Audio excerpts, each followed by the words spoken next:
So ನೀವು ಮೊದಲೇ ಬಾರಿ ನಮ್ಮ ಚಾನಲ್ನ ನೋಡ್ತಾ ಇದ್ದರೆ ಹಾಯ್, ನಾನು ರೂಪಾ. ಹಾಗೂ ನೀವು ನೋಡ್ತಾ ಇದ್ದೀರಾ ನಮ್ಮ ಕನ್ನಡ ಚಾನಲ್ ಆದ ಸ್ಮಯ ಕಲಿಕೆ. ನೀವಿನ್ನೂ ನಮ್ಮ ಚಾನಲ್ಗೆ ಸಬ್ಸ್ಕ್ರೈಬ್ ಆಗಿಲ್ಲ ಅಂದರೆ ಈ ಕೂಡಲೇ ಸಬ್ಸ್ಕ್ರೈಬ್ ಮಾಡ್ಕೊಳ್ಳಿ. ಹಾಗೆ ಪಕ್ಕದಲ್ಲಿ ಕಾಣುವ ಬೆಲ್ಲೈಕನ್ನು ಪ್ರೆಸ್ ಮಾಡಿ ಆಲ್ ಅಂತ ಟ್ಯಾಪ್ ಮಾಡೋದನ್ನು ಮರಿಬೇಡಿ. ಇವತ್ತಿನ ವಿಡಿಯೋದಲ್ಲಿ ವರಮಹಾಲಕ್ಷ್ಮಿ ಹಬ್ಬಕ್ಕೆ ಬೇಕಾಗಿರುವ ಪೂಜಾ ಸಾಮಗ್ರಿಗಳ ಪಟ್ಟಿಗಳನ್ನು ನಾನು ನಿಮಗೆ ತಿಳಿಸ್ತಾ ಇದ್ದೀನಿ. ಈ ವರ್ಷದಿಂದ ಯಾರಾದರೂ ವರಮಹಾಲಕ್ಷ್ಮಿ ಹಬ್ಬನ ಶುರು ಮಾಡಬೇಕು ಅಂತ ಅಂದ್ಕೊಂಡಿರೋರಿಗೆ ತುಂಬಾ ಉಪಯೋಗ ಆಗುತ್ತೆ ಈ ವಿಡಿಯೋ. ಇದ್ರ ಜೊತೆಗೆ ಲಕ್ಷ್ಮಿಗೆ ಪ್ರಿಯವಾದ ವಸ್ತುಗಳನ್ನು ಕೂಡ ಇದೇ ವಿಡಿಯೋದಲ್ಲಿ ನಾನು ನಿಮಗೆ ತಿಳಿಸ್ತಾ ಇದ್ದೀನಿ. ಬನ್ನಿ ಇವಾಗ ತಡ ಮಾಡದೆ ವಿಡಿಯೋನ ಶುರು ಮಾಡೋಣ. ವರಮಹಾಲಕ್ಷ್ಮಿ ಹಬ್ಬ ಅಂದರೆ ಯಾರಿಗಿಷ್ಟ ಆಗಲ್ಲ ಹೇಳಿ? ಹೆಣ್ಮಕ್ಳಿಗಂತೂ ತುಂಬಾ ಇಷ್ಟವಾದ ಹಬ್ಬ ಅಂತಲೇ ಹೇಳ್ಬೋದು. ಅದರಲ್ಲಿ ನನಗೂ ಕೂಡ ತುಂಬಾ ಇಷ್ಟವಾದ ಹಬ್ಬನೇ ಇದು. ನಾನು ಕೂಡ ಈ ಹಬ್ಬಕ್ಕೆ ಒಂದು ತಿಂಗಳು ಮುಂಚೆಯಿಂದನೇ ನಾನು ಪ್ಲ್ಯಾನಿಂಗ್ ಮಾಡ್ಕೊತಾ ಬರ್ತೀನಿ. ಇನ್ನು ಹಬ್ಬಕ್ಕೆ ತುಂಬಾ ದಿನ ಇದೆಯಲ್ವಾ, ಆವಾಗ ಹತ್ರ ಮಾಡ್ಕೊಂಡು ತೊಗೊಂಡ್ರೆ ಆಯಿತು ಅಂತ ಅಂದ್ಕೊಂಡು ನಿಧಾನ ಮಾತ್ರ ಮಾಡೋದಕ್ಕೆ ಹೋಗಬೇಡಿ. ಏಕೆಂದರೆ ಆ ಹಬ್ಬದ ಸೀಸನಲ್ಲಂತೂ ಅಲ್ಲಿ ನೀವೇನಾದರೂ ಪರ್ಚೇಸ್ ಮಾಡೋದಕ್ಕೆ ಆ ಥರ ಹೋದಾಗಂತೂ ತುಂಬಾ ರಶ್ ಇರುತ್ತೆ. ಅದಕ್ಕೋಸ್ಕರ ಹೇಳ್ತಾ ಇದ್ದೀನಿ. ಮತ್ತು ಬೆಲೆ ಕೂಡ ಜಾಸ್ತಿ ಇರುತ್ತೆ. ಆದಷ್ಟು ಇವಾಗಿಂದನೇ ಸ್ವಲ್ಪ ಸ್ವಲ್ಪ ಏನೇನಾಗುತ್ತೋ ಅದೆಲ್ಲ ತೊಗೊಂಬಂದಿಟ್ಕೊಂಡ್ರೆ ತುಂಬಾ ಒಳ್ಳೆಯದು. ಬನ್ನಿ ಇವಾಗ ಆ ಪೂಜಾ ಸಾಮಗ್ರಿಗಳು ಯಾವ್ದ್ಯಾವುದು ಅಂತ ಎಲ್ಲನೂ ಕೂಡ ಇದೇ ವಿಡಿಯೋದಲ್ಲಿ ತಿಳ್ಕೊಳ್ಳೋಣ. ಹೊಸೊಬ್ರು ಈ ವಿಡಿಯೋ ನೋಡ್ತಾ ಇದ್ದರೆ ಅವ್ರಿಗೆ ಒಂದು ಐಡಿಯಾ ಬರುತ್ತೆ ಯಾವ್ದ್ಯಾವುದು ಪೂಜಾ ಸಾಮಗ್ರಿಗಳನ್ನ ತೊಗೋಬೇಕು ಅಂತ. ಮತ್ತು ಆಲ್ರೆಡಿ ಶುರು ಮಾಡಿರೋರು, ವರಮಹಾಲಕ್ಷ್ಮಿ ಹಬ್ಬನ ಶುರು ಮಾಡ್ಕೊಂಡು ಬಂದಿರೋರಿಗೆ ಇದರಲ್ಲಿ ನಾನು ತೋರಿಸುವಂಥ ಪೂಜಾ ಸಾಮಗ್ರಿಗಳು ಯಾವುದಾದ್ರೂ ಇಲ್ಲ ಅಂದರೆ ಮಾತ್ರ ತೊಗೋಬೋದು. ಮೊದಲಿಗೆ ಅರಿಶಿನ, ಕುಂಕುಮ, ಲಕ್ಷ್ಮೀ ಮುಖವಾಡ, ಕರ್ಪೂರ, ಧೂಪ, ಬತ್ತಿ, ಊದ್ಬತ್ತಿ, ತುಪ್ಪದ ಬತ್ತಿ, ಮತ್ತು ದೀಪಕ್ಕೆ ತುಪ್ಪ ಅಥವಾ ಕೊಬ್ಬರಿ ಎಣ್ಣೆ ಅಥವಾ ಶ್ರೀಗಂಧದ ಎಣ್ಣೆ ಕೂಡ ಸಿಗುತ್ತೆ. ತುಂಬಾ ಒಳ್ಳೆಯದು. ನಿಮಗೆ ಶಕ್ತಿ ಇದ್ದರೆ ಮಾತ್ರ ಇದನ್ನು ತಗೊಳ್ಳಿ. ಇಲ್ಲಾಂದರೆ ಬರೀ ನೀವು ತುಪ್ಪದಿಂದನೇ ಕೂಡ ನೀವು ದೀಪನ ಹಚ್ಕೋಬೋದು. ಊದ್ಬತ್ತಿ, ವಿಳೆದೆಲೆ, ಅಡಿಕೆ ಮತ್ತು ಸಗಣಿ ಅಂತೂ ಬೇಕೇ ಬೇಕು. ಈ ದಿನ ಸಗಣಿಯಿಂದ ಗಣೇಶನನ್ನು ಮಾಡಬೇಕಾಗತ್ತೆ. ಅಂದರೆ 21 ಗರಿಕೆನ ತೊಗೋಬೇಕು. ಸ್ವಲ್ಪ ಆದರೂ ಪರವಾಗಿಲ್ಲ ಸಗಣಿ ತೊಗೋಬೇಕು. ಸಗಣಿ ತೊಗೊಂಬಿಟ್ಟು ಅದರ ಮಧ್ಯಕ್ಕೆ ಹೋಲ್ ಮಾಡ್ಕೊಂಬಿಟ್ಟು ಅದ್ರ ಮಧ್ಯದಲ್ಲಿ 21 ಗರಿಕೆನ ಎಣಿಸ್ಬಿಟ್ಟು ಸಗಣಿ ಮಧ್ಯದಲ್ಲಿ ಇಡಬೇಕು. ಆಮೇಲೆ ಅದಕ್ಕೆ ಅರಿಶಿನ ಕುಂಕುಮ ಇಟ್ಬಿಟ್ಟು ನಾವು ಲಕ್ಷ್ಮಿಯ ಮುಂದೆ ಇದನ್ನು ಇಟ್ಬಿಟ್ಟು ಪೂಜೆನ ಮಾಡಬೇಕು. ಇದಂತೂ ಇಡಲೇಬೇಕು. ತುಂಬಾ ಒಳ್ಳೆಯದು. ವರಮಹಾಲಕ್ಷ್ಮಿ ಹಬ್ಬದ ದಿನ ಗಣೇಶ ಇಲ್ಲದೆ ಪೂಜೆ ಅದು ಅಪೂರ್ಣವಾಗುತ್ತೆ. ಅದಕ್ಕೋಸ್ಕರ ಹೇಳ್ತಾ ಇದ್ದೀನಿ. ಇವಾಗ ನಿಮಗೆ ಸಗಣಿ ಸಿಕ್ಕಿಲ್ಲ ಅಂತ ಅಂದರೆ ಅರಿಶಿಣದಿಂದ ಮಾಡಿಬಿಟ್ಟು ಅದ್ರ ಮಧ್ಯಕ್ಕೆ ಗರಿಕೆನ ಇಟ್ಬಿಟ್ಟು ನೀವು ಗಣೇಶನನ್ನು ಮಾಡ್ಬೋದು. ಮತ್ತು ಗೋಮೂತ್ರ ಇದಂತೂ ಬೇಕೇ ಬೇಕು. ಮನೆಗೆಲ್ಲ ಪ್ರೋಕ್ಷಣೆ ಮಾಡೋದಕ್ಕೆ ಮತ್ತು ಮನೆ ಒರೆಸೋದಕ್ಕೂ ಕೂಡ ಇದು ಉಪಯೋಗಕ್ಕೆ ಬರುತ್ತೆ. ತುಂಬಾ ಒಳ್ಳೆಯದು. ಹಸುವಿನ ಗೋಮೂತ್ರ ಬೇಕು ಅಂದರೆ ನಿಮಗೆ ಗ್ರಂಥಿಗೆ ಅಂಗಡಿನಲ್ಲೂ ಕೂಡ ಸಿಗುತ್ತೆ. ಅಕಸ್ಮಾತ್ ನಿಮ್ಮ ಮನೆ ಹತ್ರ ಏನಾದ್ರು ಹಸು ಇಲ್ಲ ಅಂದರೂ ಕೂಡ ಗ್ರಂಥಿಗೆ ಅಂಗಡಿನಲ್ಲಿ ಈ ಒಂದು ಗೋಮೂತ್ರ ಸಿಗುತ್ತೆ. ಗೆಜ್ಜೆ ವಸ್ತ್ರ ಮತ್ತು ಬಾಗಿಣದ ಸಾಮಾನಂತ ಸಿಗುತ್ತೆ. ಆ ಸೆಟ್ಟನ್ನು ತೊಗೋಬೇಕು. ಮತ್ತು ಹಸಿರು ಗಾಜಿನ ಬಳೆಗಳು ಅಥವಾ ಕೆಂಪು ಗಾಜಿನ ಬಳೆಗಳು, ಮತ್ತು ಬ್ಲೌಸ್ ಪೀಸು, ಅರಿಶಿಣದ ಕೊಂಬು, ಅಂಗದಾರ ಅಂದರೆ ಬಿಳಿ ದಾರ ಅಂತ ಕರಿತೀವಲ್ಲ ಅದು, ಮತ್ತು ಅಚ್ಚಬೆಲ್ಲನೇ ತೊಗೋಬೇಕು. ಉಂಡೆ ಬೆಲ್ಲ ತೊಗೋಬಾರ್ದು. ಮತ್ತು ಕೊಬ್ಬರಿ, ಮತ್ತು ಕಡಲೆ, ಹೂವು, ಬಾಳೆಹಣ್ಣು, ತೆಂಗಿನಕಾಯಿ, ಬಾಳೆ ಎಲೆ, ಬಾಳೆಗೊನೆ, ತಾಮ್ರದ ಬಿಂದಿಗೆ ಅಥವಾ ಬೆಳ್ಳಿ ಚೊಂಬು, ಮತ್ತು ಅಕ್ಕಿ, ಮತ್ತು ವರಮಹಾಲಕ್ಷ್ಮಿ ಹಬ್ಬದ ಅಂದರೆ ವರಮಹಾಲಕ್ಷ್ಮಿ ವ್ರತದ ಕತೆ ಬುಕ್ ಅಂತ ಸಿಗುತ್ತೆ. ಆ ಕತೆ ಬುಕ್ಕನ್ನು ತೊಗೋಬೇಕಾಗುತ್ತೆ. ಪಚ್ಚ ಕರ್ಪೂರ, ಲಾವಂಚ ಬೇರು ಮತ್ತು ಜಾವತ್ ಪೌಡರ್ ಅಂತ ಸಿಗುತ್ತೆ. ಅದನ್ನು ಕೂಡ ತೊಗೋಬೇಕಾಗುತ್ತೆ. ನೀವು ಬ್ಲೌಸ್ ಪೀಸು ಮತ್ತು ಬಳೆನ ಲೆಕ್ಕ ಹಾಕ್ಕೊಂಡು ತೊಗೊಂಬರ್ಬೇಕಾಗುತ್ತೆ. ನೀವು ಎಷ್ಟು ಜನಕ್ಕೆ ಕುಂಕುಮಕ್ಕೆ ಕೊಡಬೇಕು ಅಂತ ಅಂದ್ಕೊಂಡಿರ್ತೀರೋ ಅಷ್ಟು ಜನಕ್ಕೂ ನೀವು ಲೆಕ್ಕ ಹಾಕ್ಕೊಂಡು ತೊಗೊಂಬರ್ಬೇಕಾಗುತ್ತೆ. ತಟ್ಟೆಗಳು, ಚಿಲ್ಲರೆ ಕಾಯಿನ್ಸ್ಗಳು, ಮಣ್ಣಿನ ದೀಪಗಳು, ಸೀರೆ, ತಾಳಿ, ಕಾಲುಂಗ್ರ, ಮತ್ತು ನಾನು ವೈಭವ ಲಕ್ಷ್ಮಿ ವ್ರತನ ಮಾಡ್ತಾಯಿದ್ದೀನಿ. ಅದಕ್ಕೋಸ್ಕರ ನಾನೇನು ಪ್ಲ್ಯಾನಿಂಗ್ ಮಾಡ್ಕೊಂಡಿದ್ದೀನಿ ಅಂತ ಅಂದರೆ ವರಮಹಾಲಕ್ಷ್ಮಿ ಹಬ್ಬದ ದಿನವೇ ನಾನು ಮುತ್ತೈದೆಯರನ್ನ ಹೆಂಗಿರೋ ಕರಿತೀನಲ್ಲ ಆ ಟೈಮಲ್ಲೇ ನಾನು ವೈಭವ ಲಕ್ಷ್ಮಿ ವ್ರತದ ಬುಕ್ಕನ್ನು ಕೂಡ ಕೊಡೋಣ ಅಂತ ಅಂದ್ಬಿಟ್ಟು ನಾನಿವಾಗ 8 ವೈಭವ ಲಕ್ಷ್ಮಿ ವ್ರತದ ಬುಕ್ಕನ್ನು ಕೂಡ ತೊಗೊಂಡಿದ್ದೀನಿ. ಗಳಲ್ಲಿ ಅಂತ ಬಂದಾಗ ಸೇವಂತಿಗೆ, ರೋಸು, ಮಲ್ಲಿಗೆ, ಗರಿಕೆ, ಡೈರಿ ಹೂವು, ದವನ, ಮರುಗ, ಪಾರಿಜಾತ, ಕಣಗಲು ಹೂವು, ಇದರಲ್ಲಿ ಯಾವುದಾದ್ರೂ ಒಂದು 5 ಥರ ಹೂವನ್ನ ತೊಗೋಬೋದು. ನಿಮಗೆ ಶಕ್ತಿಗೆ ಅನುಸಾರ ನೀವು ತೊಗೋಬೋದು.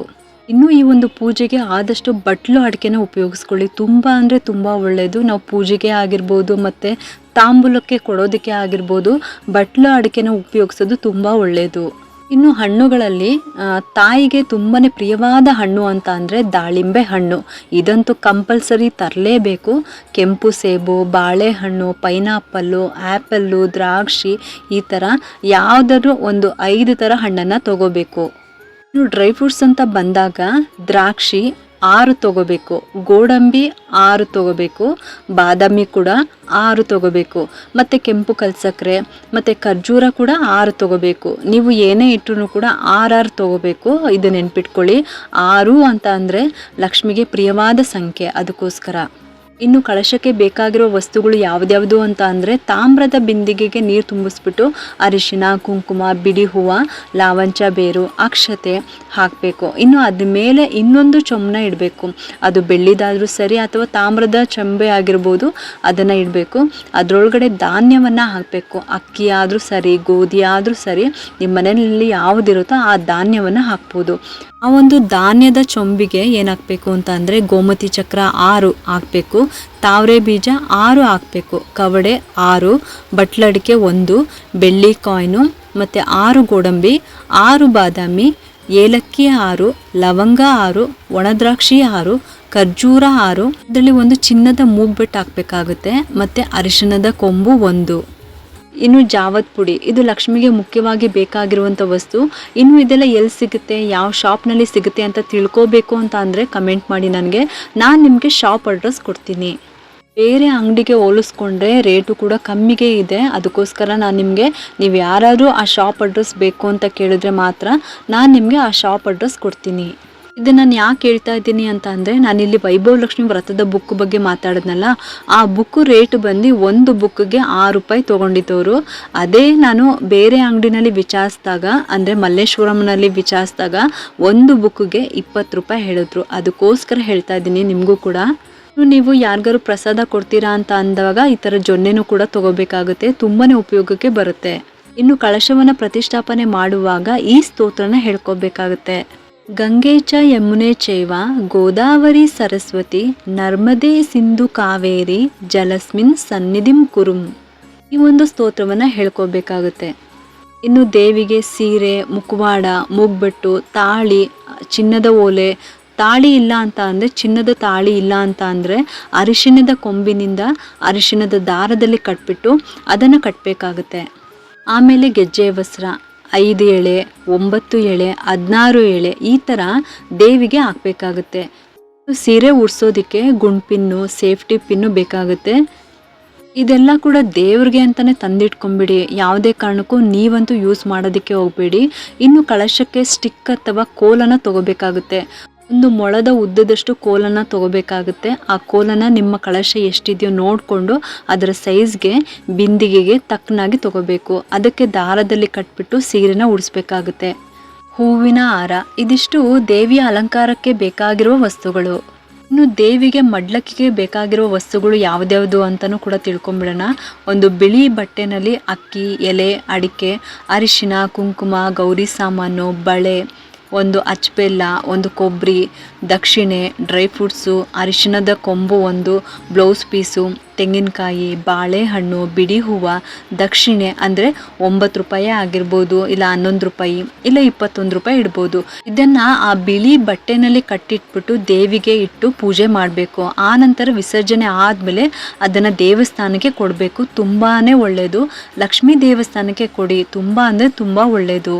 ಒಟ್ಟಿನಲ್ಲಿ ಪೂಜೆಗೆ ಇಡಬೇಕಾದ್ರೂ ಅಷ್ಟೇ, ಯಾರಿಗೂ ಕಾಣಿಸ್ದೇ ಇರೋ ರೀತಿಲಿ ಅದನ್ನು ಇಡಬೇಕಾಗುತ್ತೆ. ಇದನ್ನು ನೆನ್ಪಿಟ್ಕೊಳ್ಳಿ.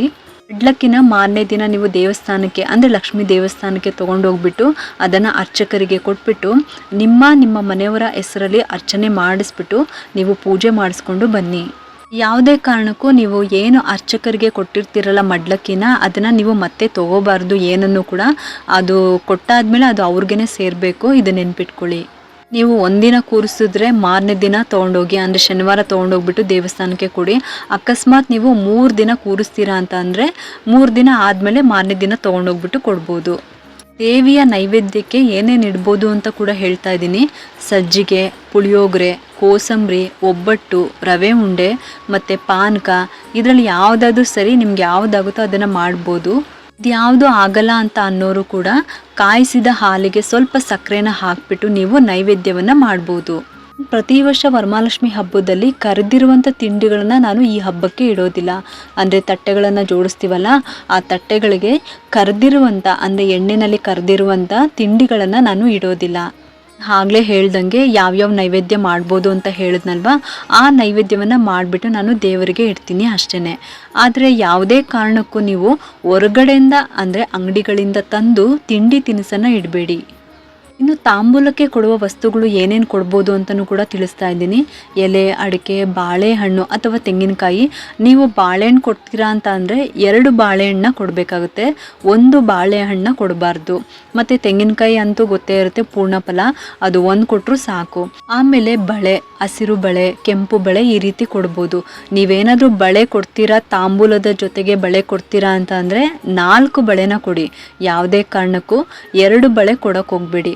ಯಾಕೆಂದರೆ ನಾವೊಬ್ರಿಗೆ ಬಳೆ ಅಂತ ಕೊಟ್ಟಾಗ 2 ಕೈಗೂ ಕೂಡ 2 ಇರಬೇಕು ಅಲ್ವಾ. ಅದಕ್ಕೋಸ್ಕರ ಹೇಳ್ತಾ ಇದ್ದೀನಿ, 4 ಬಳೆ ಕೊಡಿ, ಇಲ್ಲಾಂದರೆ 6 ಬಳೆ ಕೊಡಿ. ಈ ಥರ ಬಳೆಗಳನ್ನು ಕೊಟ್ಟರೆ 2 ಕೈಗೂ ಹಾಕೊಳ್ಳೋದಕ್ಕೂ ಕೂಡ ಚೆನ್ನಾಗಿರುತ್ತೆ. ಅದಕ್ಕೋಸ್ಕರ ಹೇಳ್ತಾ ಇದ್ದೀನಿ.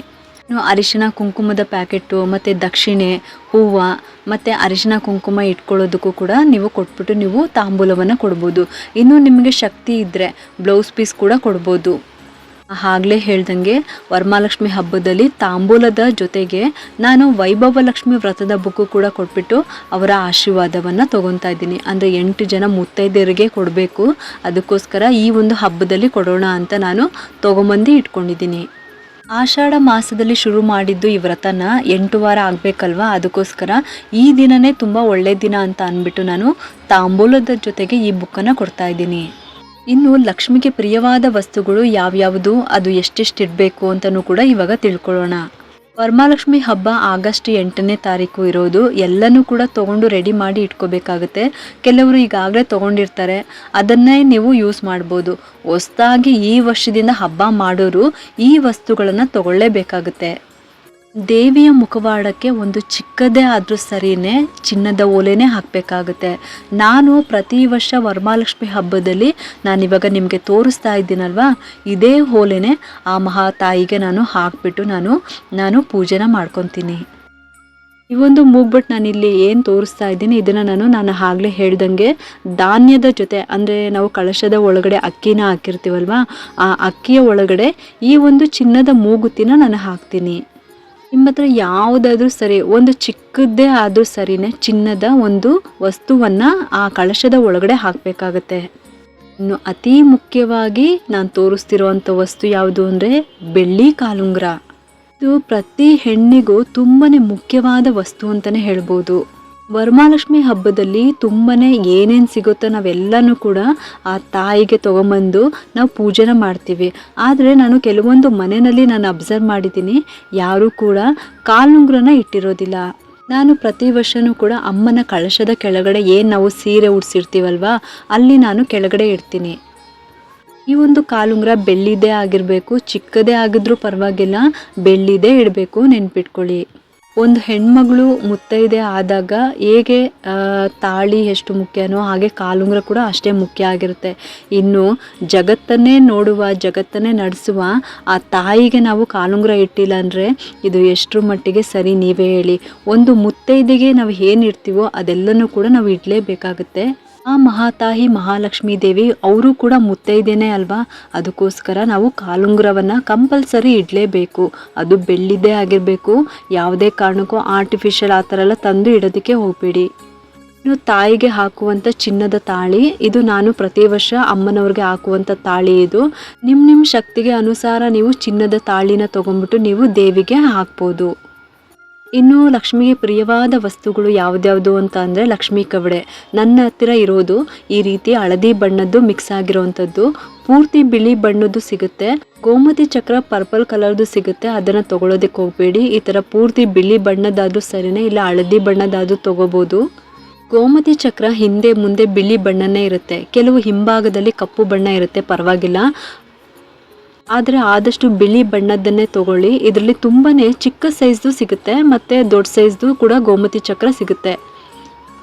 ಇದು ಕೂಡ ರೇಟು ಕೂಡ ಜಾಸ್ತಿನೇ ಇರುತ್ತೆ, ಹಾಗಾಗಿ ನೋಡಿಕೊಂಡು ನೀವು ತೊಗೋಬೇಕಾಗುತ್ತೆ. ಇನ್ನು ಕವಡೆ ಕೂಡ ಅಷ್ಟೇ 6 ಕವಡೆ ತೊಗೋಬೇಕು. ಗೋಮತಿ ಚಕ್ರ 6 ತಗೋಬೇಕು. ನೀವೇನೇ ಲಕ್ಷ್ಮಿಗೆ ಪ್ರಿಯವಾದ ವಸ್ತುಗಳನ್ನು ಇಡ್ತೀರಾ ಅಂತ ಅಂದರೆ 6 ಇರಲೇಬೇಕು. ನೆಕ್ಸ್ಟ್ ಬಂದು ಕವಡೆನೂ ಅಷ್ಟೇ 6 ಕವಡೆ ತಗೋಬೇಕು. ತಾವರೆ ಬೀಜನೂ ಕೂಡ 6 ತಗೋಬೇಕು. ಇನ್ನು ಕಾಯಿನ್ಸ್ಗಳು ಅಷ್ಟೇ ಒಂದೇ ಥರ 9 ಕಾಯಿನ್ ತಗೋಬೇಕು. 1 ರೂಪಾಯಿದೇ ಆಗಲಿ ಅಥವಾ 2 ರೂಪಾಯಿದೇ ಆಗಿರಲಿ ಅಥವಾ 5 ರೂಪಾಯಿದೇ ಆಗಿರಲಿ, ಒಂದೇ ಥರ ನಾಣ್ಯ ಇರಬೇಕು. 9 ಕಾಯಿನ್ಸ್ ಇರಬೇಕು.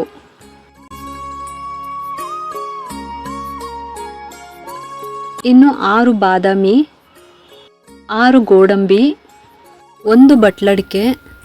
ಇನ್ನು ಲಾವಂಚ ಬೇರು, ಇದು ವರಮಹಾಲಕ್ಷ್ಮಿ ಹಬ್ಬದ ಕಳಶಕ್ಕೆ ಹಾಕಬೇಕಾಗುತ್ತೆ. ಲಾವಂಚ ಬೇರನ್ನ ಇದನ್ನು ಕೂಡ ಕಳಶಕ್ಕೆ ಹಾಕಬೇಕು, ತುಂಬಾ ಒಳ್ಳೆಯದು. 6 ಲವಂಗ ತಗೊಳ್ಳಿ, 6 ಏಲಕ್ಕಿ ಕಾಯಿನೂ ತಗೋಬೇಕಾಗುತ್ತೆ. ವಿಡಿಯೋ ಕ್ಲಿಪ್ಪು ಮಿಸ್ ಆಗಿದೆ, ಅದಕ್ಕೋಸ್ಕರ ನಾನು ಹಾಗೇ ಹೇಳ್ತಾ ಇದ್ದೀನಿ, ಯಾರೂ ತಪ್ಪು ತಿಳ್ಕೊಳ್ಳೋಕೆ ಹೋಗ್ಬೇಡಿ. ಅದರಲ್ಲಿ ಒಣಗಿರುವಂಥ ಏಲಕ್ಕಿ, ಲವಂಗ, ಲಾವಂಚ ಬೇರು ಇದನ್ನು ನಮ್ಮ ಮನೆಯಲ್ಲಿ ಇರುವಂಥ ಗಿಡಕ್ಕೆ ಹಾಕ್ಬೋದು ಅಥವಾ ನಿಮ್ಮ ಜಮೀನುಗಳಲ್ಲಿ ಹಾಕಿ, ತುಂಬಾ ಒಳ್ಳೆಯದು. ತುಳಸಿ ಗಿಡದಲ್ಲೂ ಹಾಕ್ಬೋದು, ತುಂಬ ಅಂದರೆ ತುಂಬ ಒಳ್ಳೆಯದು. 1 ಬೆಳ್ಳಿ ಕಾಯಿನ್ ಬೇಕಾಗುತ್ತೆ. ಎಲ್ಲ ಲಕ್ಷ್ಮಿಗೆ ಪ್ರಿಯವಾದ ವಸ್ತುಗಳನ್ನ ನಾವೊಂದು ಬಟ್ಲಲ್ಲಿ ಹಾಕಿ ಎತ್ತಿಡಬೇಕಾಗುತ್ತೆ. ಮತ್ತು ಇನ್ನೊಂದು ಬಟ್ಟಲ್ಲಿ 33 ಕಾಯಿನ್ಸ್ ಅಂದರೆ 5 ರೂಪಾಯಿದು 33 ಕಾಯಿನ್ಸ್ನ ತೊಗೋಬೇಕಾಗುತ್ತೆ. 5 ರೂಪಾಯಿದೇ ಕಾಯಿನ್ ಬೇಕಾ ಅಂತ ಅಂದರೆ ಅದು ಇದ್ದರೆ ಒಳ್ಳೆಯದು. ಕೆಲವರು ಹಳೆ ಕಾಯಿನ್ಸ್ಗಳನ್ನ ಇಟ್ಕೊಂಡಿರ್ತಾರೆ, ಅದಂತೂ ತುಂಬಾ ಒಳ್ಳೆಯದು. ಇಲ್ಲಿ ದುಡ್ಡು ಲೆಕ್ಕ ಅಲ್ಲ, ಕಾಯಿನ್ಸ್ಗಳು ಲೆಕ್ಕ ಬರುತ್ತೆ ಅಷ್ಟೇ. ಒಟ್ಟಿನಲ್ಲಿ 5 ರೂಪಾಯಿದು 33 ಕಾಯಿನ್ಸ್ನ ಇಡಬೇಕು. ನೀವು ಒಂದ್ಸಲ ಕಲೆಕ್ಟ್ ಮಾಡಿ ಸೇರಿಸ್ಕೊಂಡ್ರೆ ಸಾಕು, ಪ್ರತಿ ವರ್ಷವೂ ನಿಮಗೆ ಪೂಜೆಗೆ ಉಪಯೋಗಕ್ಕೆ ಬರುತ್ತೆ. ಅಥವಾ ಬೇರೆ ಬೇರೆ ಲಕ್ಷ್ಮೀ ಪೂಜೆಗೂ ಕೂಡ ನೀವು ಇಟ್ಟು ಪೂಜೆನ ಮಾಡ್ಕೋಬೋದು. ನಾವು ದುಡ್ಡನ್ನು ಪೂಜೆ ಮಾಡಿ ಎತ್ತಿ ಇಡೋದ್ರಿಂದ ಧನ ಆಕರ್ಷಣೆ ಆಗುತ್ತೆ. ಇನ್ನು 33 ಕಾಯಿನ್ಸ್ ಅಂದರೆ 3 + 3 = 6 ಆಗುತ್ತೆ. ಈ ಒಂದು ನಂಬರ್ ಲಕ್ಷ್ಮಿಗೆ ಪ್ರಿಯವಾದ ನಂಬರು. ಜಣ ಅನ್ನೋ ಸೌಂಡು ಕೇಳಿಸ್ತಾ ಇರಬೇಕಂತೆ. ಹಾಗಾಗಿ ಈ ರೀತಿ ಚಿಲ್ಲರೆ ಕಾಸುಗಳನ್ನ ಸೇರಿಸಿ ಇಡೋದು ತುಂಬಾ ಒಳ್ಳೆಯದು. ಕುಬೇರ ಯಂತ್ರದಲ್ಲಿ ಪೂಜೆ ಮಾಡಿದಂಥ ಕಾಯಿನ್ಸು ಮತ್ತು 33 ಕಾಯಿನ್ಸ್ ಇದಕ್ಕೆ ಸಪ್ರೇಟಾಗಿ ಇಟ್ಕೊಳ್ಳಿ. ಏಲಕ್ಕಿ ಮತ್ತು ಲವಂಗಗೆ ಆಕರ್ಷಣ ಶಕ್ತಿ ಜಾಸ್ತಿ ಇರುತ್ತೆ. ಅದಕ್ಕೋಸ್ಕರ ವರಮಹಾಲಕ್ಷ್ಮಿ ಹಬ್ಬದಲ್ಲಿ ದೇವಿಗೆ ಇಡೋದು ತುಂಬಾ ಒಳ್ಳೆಯದು. ಇದಿಷ್ಟು ಕೂಡ ವರಮಹಾಲಕ್ಷ್ಮಿ ಹಬ್ಬದಲ್ಲಿ ಈ ವರ್ಷದಿಂದ ವರಮಹಾಲಕ್ಷ್ಮಿ ಹಬ್ಬವನ್ನು ಆಚರಣೆ ಮಾಡುವಂಥವ್ರು ಈ ಒಂದು ವಿಡಿಯೋ ನೋಡಿದ್ರೆ ನಿಮಗೆ ಯಾವ್ಯಾವ ಪೂಜಾ ಸಾಮಗ್ರಿಗಳನ್ನು ತಗೋಬೇಕು ಅನ್ನೋ ಒಂದು ಐಡಿಯಾ ನಿಮಗೆ ಬರುತ್ತೆ ಅಂತ ಈ ವಿಡಿಯೋನ ಮಾಡಿದ್ದೀನಿ. ಅಷ್ಟೇ ಅಲ್ಲದೆ ಲಕ್ಷ್ಮಿಗೆ ಪ್ರಿಯವಾದ ವಸ್ತುಗಳನ್ನು ಕೂಡ ನಾನು ಇದೇ ವಿಡಿಯೋದಲ್ಲಿ ತಿಳಿಸಿದ್ದೀನಿ. ಇನ್ನು ಆಲ್ರೆಡಿ ವರಮಹಾಲಕ್ಷ್ಮಿ ಹಬ್ಬವನ್ನು ಆಚರಣೆ ಮಾಡ್ಕೊಂಡು ಬಂದಿರೋರು ಕೂಡ ನಾನು ತೋರಿಸಿರುವಂಥ ಪೂಜಾ ಸಾಮಗ್ರಿಗಳಲ್ಲಿ ಯಾವುದಾದ್ರೂ ನೀವು ತೊಗೊಂಡಿಲ್ಲ ಅಂತಂದರೆ ಈ ವರ್ಷ ತೊಗೋಬೋದು. ತೊಗೊಳ್ಳೇಬೇಕು ಅಂತ ಏನೂ ಇಲ್ಲ, ನಿಮಗೆ ತೊಗೋಬೇಕು ಅಂತ ಅನಿಸಿದ್ರೆ ಮಾತ್ರ ತೊಗೊಳ್ಳಿ. ಈ ಒಂದು ವಿಡಿಯೋ ಎಲ್ರಿಗೂ ಕೂಡ ಉಪಯೋಗ ಆಗುತ್ತೆ ಅಂತ ನಾನು ಭಾವಿಸ್ತಾ ಇದ್ದೀನಿ. ನಿಮಗೆಲ್ಲರಿಗೂ ಈ ಒಂದು ವಿಡಿಯೋ ಇಷ್ಟ ಆಗಿದ್ರೆ ಒಂದು ಲೈಕ್ ಮಾಡಿ, ಶೇರ್ ಮಾಡಿ ಮತ್ತು ಸಬ್ಸ್ಕ್ರೈಬ್ ಮಾಡಲು ಮರಿಬೇಡಿ. ಏಕೆಂದರೆ ನೀವು ಮಾಡೋ ಒಂದು ಸಬ್ಸ್ಕ್ರೈಬಿಂದ ನಮ್ಮಂತಹ ಸಣ್ಣ ಸಣ್ಣ ಚಾನಲ್ಸ್ಗೆ ಒಂದು ಸಪೋರ್ಟ್ ಮಾಡ್ದಂಗೆ ಆಗುತ್ತೆ. ಮತ್ತೆ ಸಿಗ್ತೀನಿ ಮುಂದಿನ ಹೊಸ ವಿಡಿಯೋದೊಂದಿಗೆ ಅಂತ ಹೇಳುತ್ತಾ ಈ ವಿಡಿಯೋನ ಮುಗಿಸ್ತಾ ಇದ್ದೀನಿ. ಸರ್ವೇ ಜನ ಸುಖಿನೋ ಭವಂತು.